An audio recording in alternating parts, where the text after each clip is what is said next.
you won't feel it happening. That's the thing about lust. It doesn't announce itself like anger. It doesn't crash into your life like grief.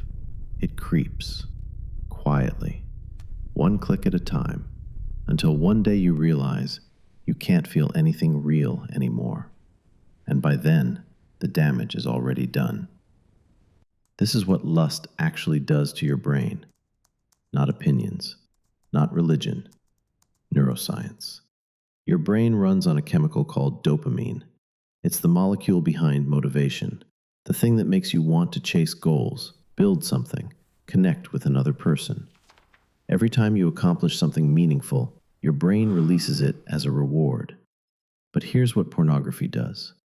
Neuroscience research published in the journal PLOS ONE found that when someone views explicit content, the brain's reward center, the nucleus accumbens, floods with dopamine at levels that mirror the response to addictive drugs.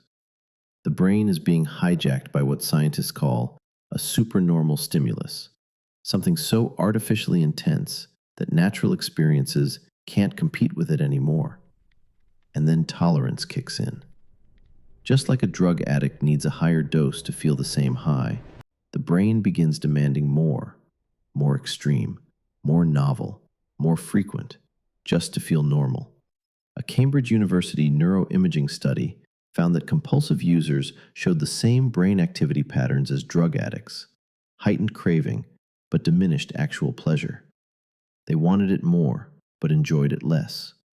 That's the trap. You keep going back to something that stopped satisfying you a long time ago. But the damage doesn't stay inside your browser. It bleeds into everything.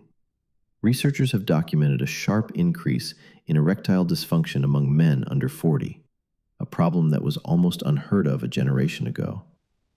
A study of over 3,400 men aged 18 to 35, published in JMIR Public Health, found that higher levels of problematic pornography consumption were significantly linked to increased rates of sexual dysfunction. Think about that. Young, physically healthy men, unable to function with a real person, not because their bodies are broken, because their brains have been rewired to respond only to a screen. And it goes beyond the bedroom. Studies have connected compulsive pornography use to higher rates of depression, anxiety, shame, and social isolation. The psychiatrist Norman Doidge wrote that pornography satisfies every one of the prerequisites for neuroplastic change, meaning it literally reshapes the physical structure of the brain over time. Your focus deteriorates. Your discipline collapses. Your ability to look another human being in the eye and feel genuine connection fades. Lust doesn't just take your evening. It takes your edge, your ambition, your presence, the man you were supposed to become.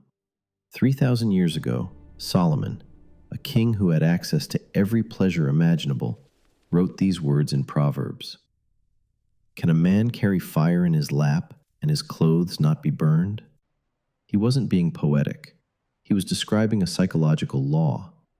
Every ancient wisdom tradition, Stoic, Christian, Buddhist, warned about the same thing. That uncontrolled desire doesn't give you freedom. It takes it. Marcus Aurelius, the most powerful man in Rome, wrote in his private journal that a man must learn to see pleasurable temptations for what they truly are, stripped of their disguise, or they will master him completely. Viktor Frankl, the Holocaust survivor and psychiatrist, said that when a man chases pleasure as his primary goal, he is guaranteed to miss it. Fulfillment, he argued, only comes as a side effect of pursuing something meaningful. So the real question isn't, how do I stop? The real question is, what are you going to live for instead? Because lust only has power in a vacuum.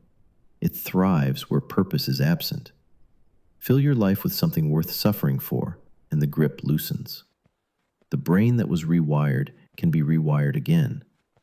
Neuroscientists call it neuroplasticity. The same mechanism that created the damage is the same one that enables the healing. But it doesn't happen by accident. It happens by decision. One day at a time, one choice at a time. One man deciding that the version of himself on the other side of this fight is worth every difficult night between here and there. If this hit home, subscribe, share this with someone who needs it, and I'll see you in the next one.